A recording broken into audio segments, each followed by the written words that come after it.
The road to success is rarely a straight line. It's full of twists and turns, detours, redirections, hills and valleys. So join us on the path to success as we explore people's personal journeys.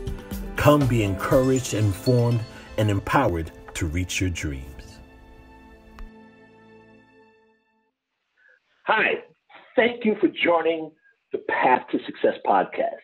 And as the intro says, the path to success is rarely a straight line. It's twists and turns, it's ups and downs. It's a journey. And I'm excited today for our guest, JSwiss, Julian Caldwell. He's an interesting person on an interesting journey. He's an artist, he's a musician, he's a writer, he's an MC, he's a rapper, he's a journalist. And as we're going to hear today, kind of that journey. So, Julian, welcome to the podcast today. Thank you for having me. I'm glad I got the call to be on. You got it. Now, open disclosure for everyone, right? Julian is actually my cousin. Yep. We are related. And so you can see the age gap, but, he's my cousin. And, with that background, I know you, Julian, I knew you as the smart student, right? Mm-hmm. The journalist. He's going to, we'll talk about that, UNC Charlotte, and you're doing sports reporting and things like that. I was not aware. So I was not aware of the musical background. And our side of the family, right? We come from a musical family. Me and my brothers, we had a band from 13. We played. We were at the Apollo several times. My mom performed professionally. I still play today. But, again, I was aware and knew you as a student. So let's start from there, the journalist side of you. So, take us to, you being at University of North Carolina, right? Yeah, Chapel Hill. Yeah. Chapel Hill. There you go. And so let's start there, in the journalism side of you. I knew you were doing reporting. So share a little bit about that. Take us back there. Yeah. So it's funny, like you saying how you knew of me as the smart kid, not so much the outspoken MC. That's how a lot of people, knew me, especially growing up like middle school, high school.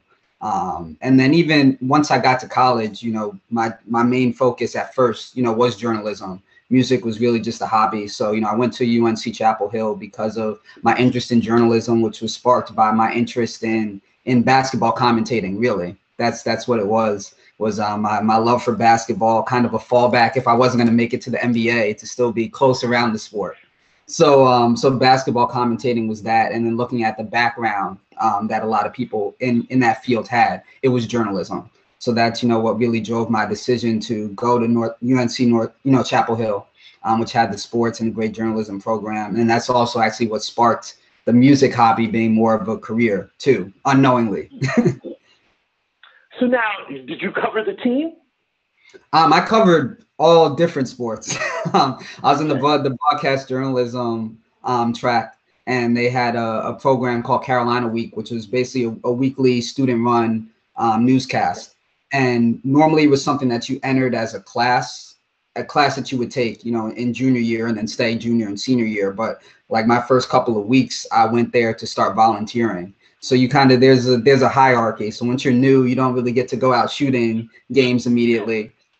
So, you work up to being able to shoot games, period. But then you start, you might be doing field hockey and lacrosse, and then you work up to football, and then you work up to basketball. So, because I started my freshman year, by sophomore year, I could start shooting some of the sporting events lower on the totem pole. And then by the time junior year, I could start doing, basketball and football and those things. So I covered every sport, like I said, field hockey, soccer, lacrosse, basketball, football, men, women, all that. So I know during that time in college and after graduating, you got published in some national magazines and some New York City publications. Share a little about that, the journalist side. Yeah. So the one that I vote for the most, which people probably won't be familiar with, is Rivertown's Enterprise, which was local newspaper in Dobbs Ferry, where I'm from. So I started doing that right after I graduated high school. Started as a senior internship, not writing, and then I started freelancing with them for like 6-7 years on and off. Also got to a little bit after that, got to write with Dime Basketball Magazine a little bit, covered the Big East 1 year, which is cool. Had one article a couple years after I graduated college in the New York Times. Some stuff with BET, as well. So yeah, I said Rivertown's enterprise, probably hundreds of articles. Dime Basketball Magazine had a couple physical magazines, couple online, and then New York Times, I had the one, in the physical paper and online as well. So now, what are you doing today in the journalist side? And then we'll get to your musical career. Yeah. So on the journalism side, I still write, still do TV news writing.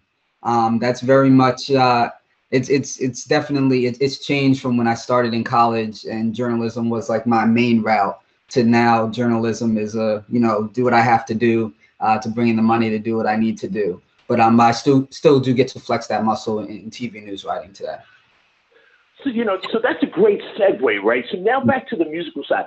Where did the musical side come from? Like, where did that start? I mean, when did you really get into writing, MCing, rapping? Yeah. So it was planted real early, even before I started doing it. When I was 2 years old, I was, listening to music and more so my dad playing all different types of music. And so being 2 years old and rapping Tribe Called Quest, represent. And and listening to Soul Live and Brand New Heavies and the Roots. So all of that was in me. But even still, it was years and years before I started doing performing of any kind. So even like you said, growing up knowing me as not the musical person, that's because I wasn't. I don't have this story. I was just talking to a friend yesterday who's a guitar player who's several years older than me, and he was like, yeah, this is the longest I haven't performed since I was 4 years old. That's not my story. That's not my story for sure. I started, I played drums, 5th through 10th grade. That was still very much a hobby. And I didn't start writing raps until around 12, 13 years old, which was not forced at that time, was not like, oh, I want to be a rapper. It was just those raps were in me from young. And so they just started to come out as a hobby. So now when you got to college, how did you kind of grow that gift and start working that muscle when you got to college? So it was partly an accident. After a couple of years after I started writing, raps in middle school, my parents got me a 4-track tape recorder that I used some, but it definitely wasn't like an every day, every week thing. It was something that's still for fun when it hit me. I wasn't trying to make, projects and put it out too much. But I did some of that, talent show here and there, at high school. And then I did an open mic right after I graduated high school. That was fun. It was the first time that actually, one of my parents, my dad, got to really see me do my own lyrics, perform my own thing. And I said, this was fun. I just want to look for more opportunities to do this. Really just open mic for fun when I get to college. And that search led me to the same people who would also tell me about a studio on campus in the bottom of the undergraduate library, which was, free to use, just have to sign in.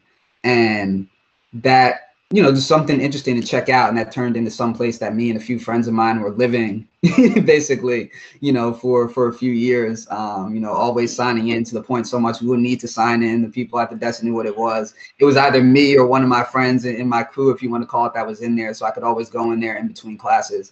And so that was my unofficial, music major that I had there. And then that was my freshman year at college, was the first time I ever recorded with the purpose of putting out a project. That was my first time, having my name on the flyer, for a show.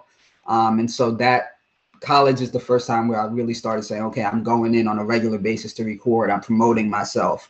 I'm doing shows. Made a little bit of money here and there sometimes, too, and putting out, the music on the iTunes and stuff like that. Spotify was still, really new at that time. Even the free mixtapes. The zip files and everything, the media fire and the Hulkshare and all those things. So that's where a career started to blossom. Wow. And so I'm going to take us to, the pre-COVID environments, right? New York City does summer concerts all over the city, all boroughs. So I don't know if it was 2019, 2018, I came and saw you as part of one of the summer concert series in Brooklyn, which was, I think it was Dumbo, right? Down under the bridge. Yeah, where the you bridge. were performing. Mm-hmm. Yes, that was awesome. And then I also know, and I just want you to kind of talk about these, where you are today. I know, and I missed it. I apologize. I was hitting myself. But I know you've done a number of things at the Blue Note. which is a world-renowned venue in the Village. So talk a little bit where you are today, the projects that you're doing, you know, kind of the exposure, the shows that you've done. You know, this year is crazy, right? It's 2020, but bring us up to speed to where you are today. Yeah. So coming back to New York after graduating, you know, it allowed me to get plugged into not only, you know, because New York is so big, there's so many different scenes in the midst of the big scene. So, you know, I've been able to get plugged into some of the hip hop scene, but also in this kind of, I don't even say just jazz, because it's really just live musician, you know, scene, which is really a lot of the best in the world that are from New York, that are coming from other cities and traveling in. So, you know, via that over the past few years, I've been able to kind of find a home, you know, at Blue Note Jazz Club. I've done a couple of my own shows. Various people that have their shows there feature me, you know, Marcus Machado, Nicholas Payton, Chris Dave, Marcus Strickland. It's been really cool to, you know, perform on a regular basis. Also gain fans, like I said, being there as part of other people's shows. You know, it was really cool. One time I did a show with Marcus Strickland, and there were some people in the audience who were from some South American country, I can't remember. And so it was the guy was probably in his mid-20s, and he was visiting with his mother. And the mother came up to me at first and was like, "Oh, you know, my son is such a big fan of yours, and he was so surprised to see you because we weren't expecting to see you, you know, coming up here visiting from where we were coming from." And the son came over, and, you know, he had a bunch of my songs, you know, that he had bought in his iPod. And so it's cool things like, and that wasn't even my own shows, you know, to have experiences like that. You know, that's been a great home. A couple of things at the Apollo Theater, as you have, you know, I've been at the Apollo, you know, a couple of times for a couple of their anniversary shows there. Jazz Standard, which I was able to start doing a residency as part of the Michael Leonard Orchestra monthly residency that they were having there pre-COVID. So by plugging into, like I said, that live musician scene and being like a go-to MC within that scene, as someone who could fit over those different soundscapes, it's been really cool, the places that's taken me to. Yeah. Now you said something coming back to New York. And I just want to talk about that a little bit, right? Because here you are, you're coming out of college. I mean, you have a journalism career there for you. You've done the broadcast journalism. Traditionally in that industry, right, you don't come to New York. You go somewhere else in a smaller market. You make success. You develop a name, reputation, and then you come to New York. Now, on the other hand, on the artist side, you come to New York for the artist. So, you know, was that pulling at you? I mean, did you think about going elsewhere, or was music telling you this is going to drive me, lead me, and I need to be in New York City? Talk a little bit about that.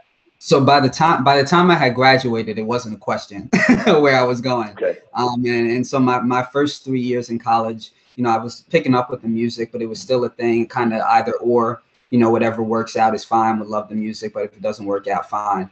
But you know, I remember in that summer between my junior and senior year, you know, really thinking to myself, and I remember vividly, you know, sitting down with my parents and saying, you know, this music thing, I know you know that I've been going hard with it, but you know, this is something that that is the priority, you know, at that point. So that was August 2012, you know, before I graduated in May 2013. So by the time I graduated, I knew that, you know, I might need to continue to do some journalism things, but you know, having a home in New York, you know, a grounding in New York, which is a perfect place, you know, for music.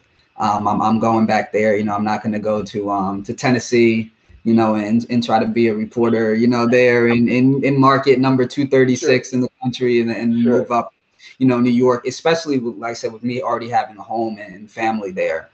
It was a no-brainer to go back, and being here is what allowed me to plug into that community and build what I have so far.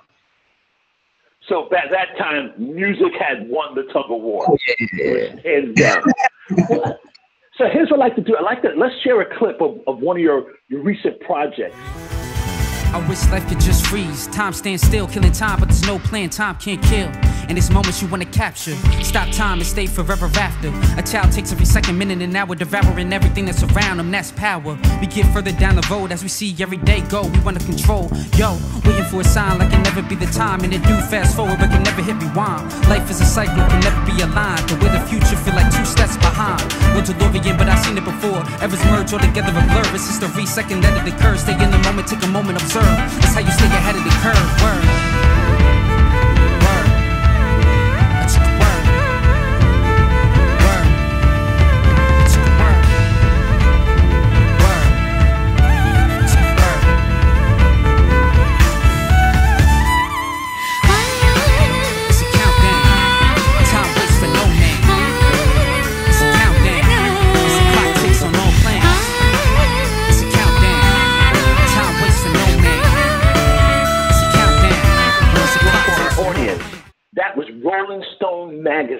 that did a piece on the artists and yourself. So just tell us, about that artist and how did that come about? Yeah. So Rennie is an incredible violinist, singer, composer that is definitely one of the cool collaborations by way of doing, different types of collaborations I've done, with different genres. I actually met through another band that also, kind of mixes traditional Indian music. Actually, that band's traditional Indian music with also traditional Latin music, a little bit of R&B flavor in there. And so, myself and Rennie collaborated in a show with them once. And that's how Rennie and I have met. And so we've collaborated in multiple different ways. She's got a great mix. So she combines traditional Indian music with kind of Western electronic producing that she does. And she's playing violin with it. And so this was just the latest. We've collaborated in like 3 or 4 different spaces live and on tracks. She's also playing violin on one of my tracks. It's not out yet. And this was something great that came apart, during quarantine. We did a quarantine separate version first before this in studio version. And it was a great look, Rolling Stone India, premiered it. So this is great. Like I said, this is just one of the examples of different type of hip hop, collaborations that I've been able to do. So you talk about different types of hip hop, and I'd like to get a little bit of conversation about your style, because every time I've seen you, you have full instrumentation. It's a full band. It's a jazzy flavor. I guess your dad, does he have a background in music and jazz, and how has that influenced your style, and how would you describe your style?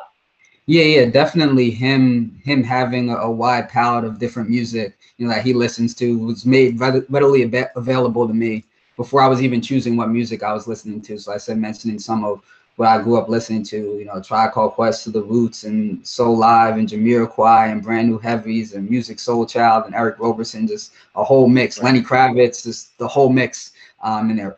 Now, wait, didn't your dad I thought he was in the industry. Did he do events promotions too? Music has been a part of his life in so many different ways. When he was younger, playing saxophone and playing in bands. He's also performed at the Apollo Theater, as well when he was younger with his band. Also Carnegie Hall, I believe, too. Then a little bit older, in his 20s, as kind of the keyboard and the more electronic stuff came in. Songwriting and singing in that way.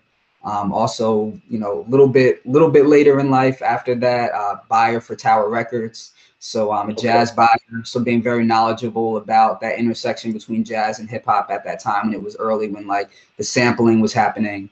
And then also, having a music website where he was interviewing artists. And that was a little bit more in my life, when I was here and able to see that firsthand. So he's always been able to expose me to different types of music. So it's very natural when, I use live instrumentation with my hip hop. It's not, I think it's becoming more of a thing. So you see a lot more artists starting to do it because it is the thing, but it's not something that's forced with me. It's very naturally, in there. And I hope it comes out, authentically.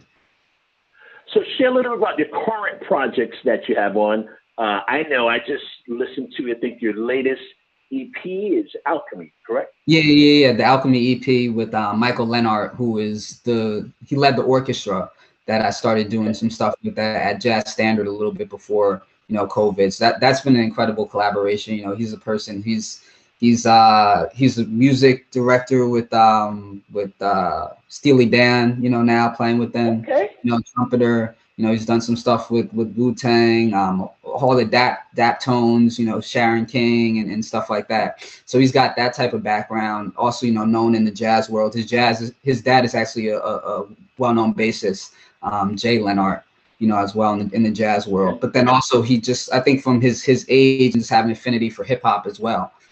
So he's like, I got these beats, I make as well. Which was interesting. I was like, okay, we'll see how this goes, because I know you as the orchestra guy, and started putting together some stuff, and it's incredible. It's dynamic. It brings in some of those elements of the orchestra as well with the hard hitting beats. And so we got that project. We continue to work on a lot more, but that's a very, very cool collaboration. Taking it from the stage, the stage got taken from us, but we've still been able to work remotely and make this music. Also, I know your music is available on iTunes. It's on Bandcamp. Yeah. I also heard another one that I really like. Once Again, it's a solo song that you have.